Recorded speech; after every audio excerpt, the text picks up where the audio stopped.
Энэ өдрийн мэндийг хүргэе.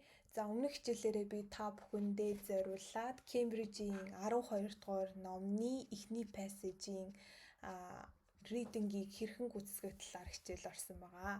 За энэхүү reading-ийн сэдв нь болохоор cork гэдэг сэдв байсан. Доороо болохоор true was not given гэдэг дасгалаас бүрдсэн байгаа. True was not given-ийг хэрхэн гүйцэтгэх талаар өмнөх видеон дээр оруулсан. За тэгээд тэрхүү видео маань бас маш олон хүнд хүрсэн. Тэгээд хичээлээ үргэлжлүүлж хийгээч гэсэн хүсэлтүүд айгүйх ирсэн учраас үргэлжлүүлээд үг нөхөх дасгалыг хэрхэн хийх талаар та бүхэндээ бас хичээл орё гэж шийдлээ. За үг нөхөх дасгалыг хийхдээ яаж хийх вэ гэхээр хамгийн түрүүнд хідэн үг нөхөх вэ гэдгийг харуул их зүгээр байдаг. За one word only эсвэл зарим тохиолдолд more than two words гэсэн ч юм уу тиймэрхүү тохиолдлууд орж болно гэсэн. За дараа нь болохоор анхаарах ёстой зүйл нь энэ жижигхэн гарчгууд дээр анхаарах ёстой. За мөн keyword-ууд дээр анхаарах ёстой. Тэгээд keyword дээр location олоод тухайн өгүүлбэрийг ойлгоод тэгээд үгийг нөхнө гэсэн үг байна. За тэгэнгүүт comparison of aluminum screw caps-ийн cork bottle stoppers-ийн харьцуулалт те. Дараа нь aluminum screw caps-ийн давуу талууд, дараа нь болохоор cork bottle stoppers-ийн давуу талууд. За дараа нь keyword-үүдээ шалгах юм бол bottle contents-ийн нэг зүйлд нь нөлөөлөхгүй гэж юм те. Affect гэдэг чинь нөлөөлөхгүй гэсэн үг. За bottle contents-ийн нэг зүйлд нь нөлөөлөхгүй. За дараа нь болохоор produce гэж үйлдвэрлэхэд ямар, хэрэглэхэд ямар гэдэг дандаа тэмдэг нэр буюу adjective-үүдийг нөхнө гэсэн үг. Тэрнээс биш энэ тохиолдолд adverb ч юм уу те энэ төр бол орох боломжгүй байгаа шүү за. За одоо bottle contents-ийн нэг зүйлд нөлөөлөхгүй гэсэн хэсэгтээ өгүүлбэрийг одоо бас хайж болно гэсэн. За өмнөх энийг унших юм бол санаж байгаа бол true was not given-ийг ажиллаж байхад bottle contents эсвэл aluminum screw cap гэсэн хэсгүүд дээдлийн текст дээр гараагүй учраас энийг доошоо явах бол боломжтой болчихж байна гэсэн. За хэрвээ үнэхээр мартсан байгаа бол ахиж гүйлгэж харах боломжтой. Тэгээд өмнөх энэ хэсгүүд дээр гараагүй учраас одоо үргэлжлүүлээд уншина гэсэн үг байна. За scanning skill-ээр явна. Гүйлгэж уншаад scanning skill. За ингэж уншиж явж байгаад болохоор bottle contents гэдэг хэсэг гараад ирчлээ те. Гэхдээ энэ өгүүлбэрийг шалгах юм бол bottle contents дээр л гэсэн утга байна. Тэрнээс шийдэл bottle contents-ийн ямар нэгэн зүйлд нь нөлөөлөхгүй гэсэн утга энэ өгүүлбэрт байхгүй. За тэгэнгүүт дахиад үргэлжлүүлээд уншина гэсэн.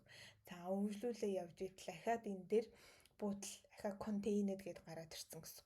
За энэ өгүүлбэрээс энэ өгүүлбэрийг хүртэл аягүй сайн уншиж ойлгоно гэсэн. За энэ өгүүлбэрийг унших юм бол tiniest concentration as little as 3-4 parts to trillion can spoil the taste of the product contained in the bottle гэсэн үг те. Тэнгүүд одоо энэ дээр нь болохоор хамгийн бага концентрац за 3 триллион руу чиглэсэн 3-4 хуваснаас жижигхэн тэр одоо хамгийн бага концентрац нь бүтээгдэхүүний амт нь баг нөлөөлөхгүй гэсэн утга энэ өгүүлбэр дээр байгаа байхгүй. Тэгэхээр энэ дээр чинь not гэсэн байна. Энэ дээр тэгэхээр чи not гэсэн хэлбэр байхгүй байх гэж харах ер нь бол харах гэдэг байхгүй. Тэгэхээр энэ маань болохоор энэ өгүүлбэр маань болохоор бараг л нөлөө байхгүй гэсэн утгыг илэрхийлээд байгаа учраас энэ хэсэг маань зөв болчихж байна гэсэн. Локейшны хувьд зөв болчихж байна. Тэгэхээр бүтээгдэхүүний юунд нөлөөлөхгүй вэ гэхэлэр тест буюу амтанд нь гэсэн. Тэгэхээр энэ дээр тест гэдэг үгийг тавина гэсэн. Do not affect the taste. За үргэлжлүүлээд үйлдвэрлэхэд ямар гэж юм те түнгүй тэмдэг нэрийг олно гэсэн үг байна те. За энэчнээс харах юм бол энэ дээр зогссон. Тэг үргэлжлүүлээд уншия. За уншлаа. Энэ дээр these substitutes are cheaper to manufacture гэж байна те. Тэнгүүд manufacture гэдэг чинь өөрөө бас үйлдвэрлэх гэсэн утгатай байхгүй. Тэнгүүд үйлдвэрлэхэд ямар гэж юм cheaper гэж байгаа. Тэгэнгүүт энэ дээр болохоор cheaper гэдэг үгийг тавина гэсэн үг cheaper. За дараагийнх нь болохоор хэрэглэхэд ямар. За хэрэглэхэд ямар ахаа тэмдэг нэр олно гэсэн үг байна тий. За ингэж уншлаа. More convenient for the user. User use гэдэг бодлохоор ерөнхийдөө утгын хувьд адилхан тий. Нэг нь нэр үг, нөгөөх нь үйл үг юм уу эсвэл нэр болчихж байна гэсэн үг. Тэгэхээр more convenient for the user буюу convenient гэдэг үгийг доор тавина гэсэн. Convenient to use болчихж байна гэсэн.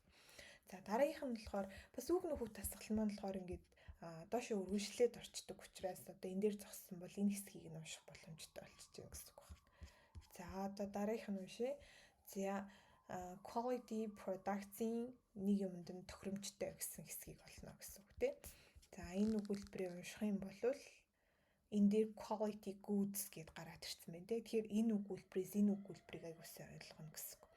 За тэгвэл traditional image is more in keeping with the type of high quality goods гэж юм те. Тэгэнгүүт traditional image гэдэг үг нь байгаа хгүй. Traditional image нь болохоор илүү өндөр чанартай бүтээгдэхүүнүүдтэйг ингээд илүү нэгт байж болно гэсэн утгаар илэрхийлээд байгаа учраас keeping with гэдэг нь suit гэдэг үгтэй paraphrase-лээд traditional image гэдэг үг маань энэ high quality гэдэг үгт утгатайгаа холбогдоод тэгэнгүүт traditional биш image гэдэг үгийг тавина гэсэн.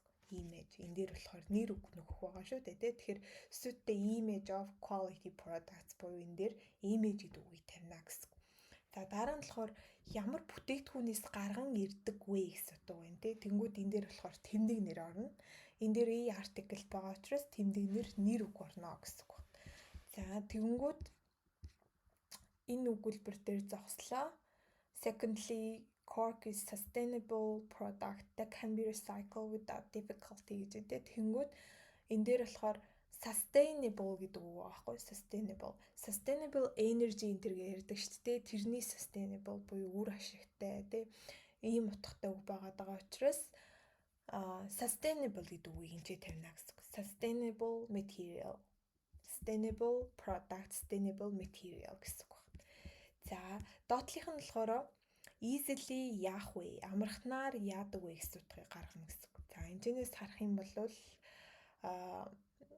sustainable product that can be recycled without difficulty гэж энэ тэгвэл ямар нэгэн хэцүү зүйлгүйгээр дахин боловсруулагддаг гэсэн хэсэг байгаа. Тэгэхээр хэцүү зүйлгүй гэдэг үг маань өөрөө амархан гэсэн утга байгаа байхгүй. Тэгэнгүүт recycled гэдэг үгийг доор нь тавина гэсэн. Recycled гэдэг үг.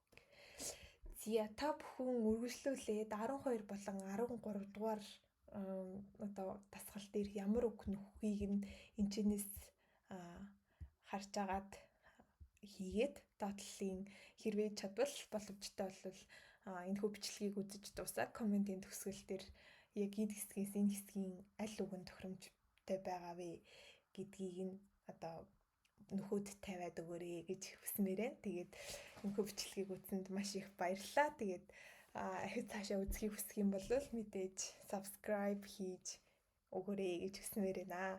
За тэгээд өнөөдрийн бичлэгийг үзсэн та бүхэндээ маш их баярлалаа.